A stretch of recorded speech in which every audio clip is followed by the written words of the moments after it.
Morning student, 12th class home science, chapter 6 संक्रामक रोग नियंत्रण और प्रसार। ये चैप्टर हम एक्सप्लेन कर रहे थे।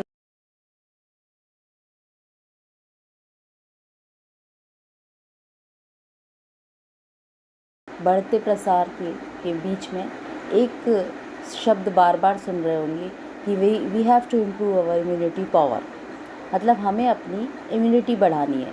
तो जिन इम्यूनिटी आप समझते हैं क्या होती है उसको मैं एक्सप्लेन कर रही हूँ।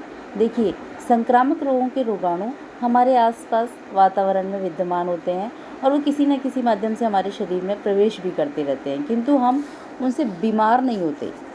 इसके अलावा एक ही क्षेत्र में अक्सर बीमार नहीं होते, कुछ लोग उनमें से बीमार हो जाते हैं, या एक ही क्षेत्र में रहने वाले कुछ व्यक्तियों को रोग हो जाते हैं और कुछ स्वस्थ बने रहते हैं। तो रोग के इस प्रकार के आंशिक जो संक्रमण होता है उसके स्पष्टीकरण से हम जो रोग प्रतिरोधक क्षमता है उसके बारे में समझ सकते हैं। देखिए, प्रत्येक व्यक्ति के शरीर में रोग से बचने तथा स्वस्थ बने रहने के लिए एक पावर होती है, एक क्षमता होती है रोगों से मुकाबला करने की।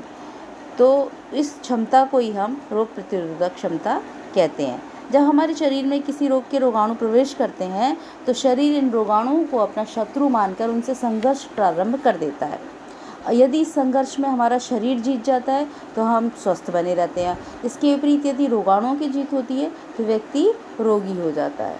तो रोगाणुओं से संघर्ष करने वाली शरीर की क्षमता को हम इम्यूनिटी पावर या रोग प्रतिरोधक क्षमता कहते हैं। ये जन्मजात होती है हमारे शरीर में और दो प्रकार की होती है। नंबर 1, प्राकृतिक रोग प्रतिरोधक क्षमता।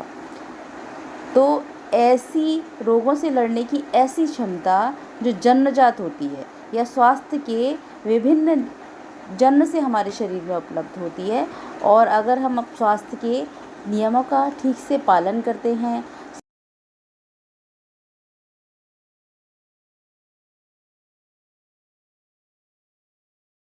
हमारी ताकत होती है वो अच्छी होती है, यानी हमारी प्राकृतिक रोग प्रतिरोधक क्षमता अच्छी होती है। इसलिए हमें कुछ पौष्टिक भोज्य पदार्थों का प्रयोग करना चाहिए और तले भुने गरिष्ठ भोजन, बासी भोजन, इस प्रकार के भोजन को करने से बचना चाहिए। दूसरा टाइप आता है इसमें कृत्रिम अथवा अर्जित रोग प्रतिरोधक क्षमता। इसको भी हम सरलता से समझने के लिए दो तरीके से बांट सकते हैं। एक संभावित रोग के प्रकोप द्वारा अर्जित होती है। देखिए, जब सबसे पहले वैक्सीनेशन प्रारंभ हुआ था, चेचक का वैक्सीनेशन बनाया गया था, तो इसी अवधारणा को देखकर बनाया गया था कि उन्होंने देखा कि जिन ऐसे लोग जिनको चेचक होती है एक बार, वो भविष्य में उनको दोबारा नहीं होती। तो उसका मतलब क्या हुआ कि जब रोग के रोगाणु शरीर में जाते हैं तो हमारा रोग उन रोगाणुओं को मारने के लिए एक प्रतिविष तैयार करता है, विशेष प्रकार की एंटीबॉडी तैयार करता है जो उस रोग के रोगाणुओं को नष्ट कर देती है और हमारे शरीर में वो रोग ठीक हो जाता है। अब आगे भविष्य में जब कभी भी रोग के रोगाणु शरीर पर आक्रमण करते हैं, शरीर में पहुंचते हैं, तो हमारे शरीर के पास पहले से उनसे लड़ने की ताकत होती है, यानी कि उस रोग के रोगाणु को मारने की ताकत पहले से होती है, क्योंकि एक बार वो रोगाणु शरीर में गए थे और शरीर ने उनके लिए अपने पास एंटीविष बना लिया था, एक तरीके से एंटीबॉडी बना लिया था कि फिर वो रोग भविष्य में उस व्यक्ति को दोबारा नहीं होता। जैसे चेचक है, टाइफाइड है। तो इस प्रकार की जो प्रतिरोधक क्षमता है वो कैसे प्राप्त हुई? रोग के प्रकोप के द्वारा। दूसरी जो पद्धति इसमें लगाई गई है वो है टीका या इंजेक्शन। आपने देखा होगा कि आज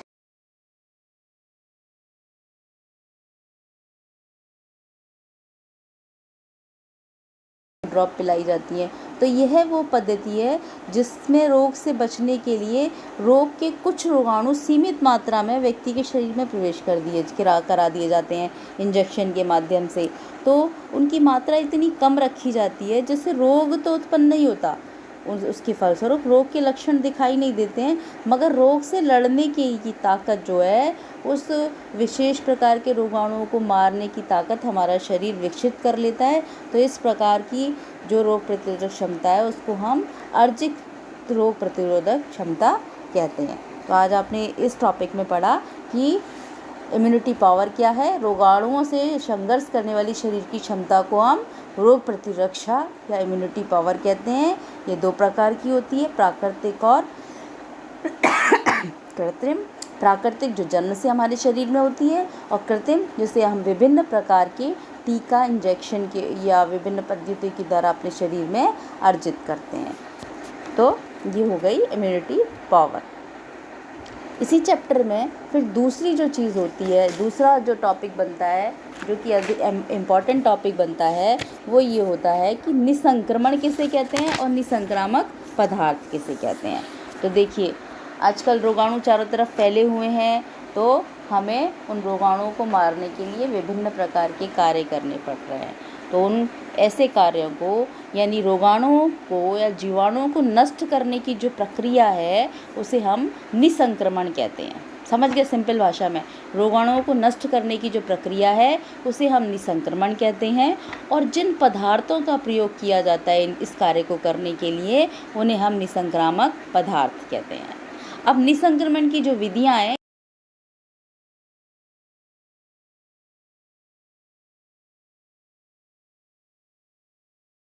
भौतिक निसंक्रमण, नंबर 2 प्राकृतिक निसंक्रमण, नंबर 3 रासायनिक निसंक्रमण। तो सबसे पहले हम नंबर 1 को समझेंगे, भौतिक निसंक्रमण। भौतिक निसंक्रमण में सबसे पहला पॉइंट है जलाना। देखिए, भौतिक निसंक्रमण की सर्वोत्तम विधि है।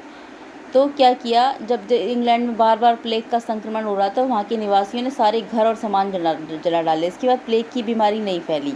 या हम इसे और सरल तरीके से समझें तो कोई व्यक्ति संक्रमित है तो उसके मल, थूक, बलगम, बिस्तर, वस्त्र आदि को जलाकर अगर नष्ट कर दिया जाए तो रोग के रोगाणु पूरी तरीके से नष्ट हो जाते हैं।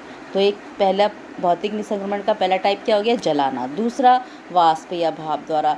कई बार हम क्या करते हैं कि वाष्प, जो गर्म भाप होती है, वो भी कुछ मिनटों में ही जीवाणुओं को मार देती है। यदि यंत्रों द्वारा भाप का दबाव बढ़ा दिया जाए तो भारी वस्त्र, जिन वस्त्रों को हम और किसी तरीके से निसंक्रमित नहीं कर सकते, उनको भाप के द्वारा कर सकते हैं। यह विधि अस्पतालों में प्रयोग में लाई जाती है। तीसरा है सूखी गर्म हवा, जैसे चमड़े की चीज़ें, शीशे, प्लास्टिक के बर्तन, रबड़ आदि के निसंक्रमण के लिए इसमें गर्म सूखी हवा के द्वारा इसका प्रयोग करते हैं।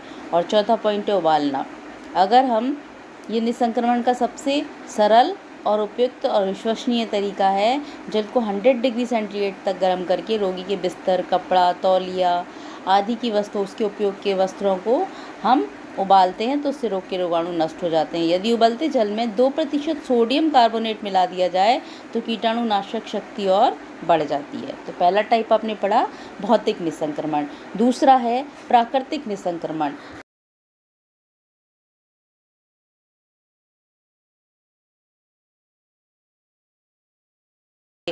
कोई बिस्तर वगैरह है रोगी के, तो उनको भी अगर हम धूप में रख दें तो धूप की, सूरज की अल्ट्रावायलेट किरणों में भी कीटाणुओं को नष्ट करने की ताकत होती है और वो भी इन वस्तुओं को निसंक्रमित कर देती हैं। सुबह 8 बजे वाली सूर्य की किरणें बड़ी ही प्रभावशाली होती हैं इस कार्य के लिए।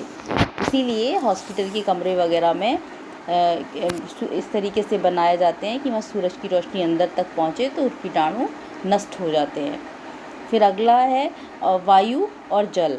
आपने देखा होगा ये भी प्राकृतिक तरीके हैं। हम जल के द्वारा भी वस्तुओं को निसंक्रमित कर सकते हैं, जल से सफाई करके। और वायु भी शुद्ध ऑक्सीजन में भी जीवाणुओं को नष्ट करने की ताकत होती है। तीसरा जो टॉपिक है, तीसरा पॉइंट है निसंक्रमण की विधियों में, वो है रासायनिक निसंक्रमण। रासायनिक निसंक्रमण से आप समझ सकते हो विभिन्न रासायनिक पदार्थों का प्रयोग करके जब हम रोगाणुओं को मारते हैं तो उस प्रक्रिया को हम रासायनिक निसंक्रमण कहते हैं। आप सब ने अपने घरों में फिनाइल देखा होगा। यह कार्बोलिक एसिड से बनता है, किंतु उससे दुगना शक्तिशाली होता है। 20 भाग जल में 1 भाग फिनाइल डालने से वो दूधिया से रंग का घोल बन जाता है। इसको हम अपने घर में, नालियों में, टॉयलेट में, बाथरूम में इसका छिड़काव करें तो इससे कीटाणु नष्ट हो जाते हैं। इसी तरीके से एक और है, जैसे कार्बोलिक एसिड। इसको हम बिल्कुल हल्का यूज़ करते हैं। निसंक्रमण के लिए इसका घोल 5% का बनाते हैं। यह घोल मोतीझरा, हैजा, पेचिश, अतिसार आदि से पीड़ित व्यक्तियों के वस्त्रों को निसंक्रमित करने के लिए अच्छा रहता है। इस घोल से घाव भी साफ़ किए जा सकते हैं।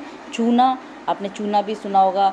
सदैव जो चूना होता है ये भी कीटाणुओं को मार देता है। फर्श, नाली, शौच आदि जगह पर हम कीटाणुओं को ना मारने के लिए भी चूने का प्रयोग करते हैं। फिर DDT, यह भी सफ़ेद रंग का पाउडर जैसा होता है जो कीटाणुनाशक का काम करता है। जूं, चींटी, मक्खी, मच्छर आदि को मारने के लिए हम इसका प्रयोग करते हैं। क्लोरीन, आपने एक गैस का नाम सुना होगा।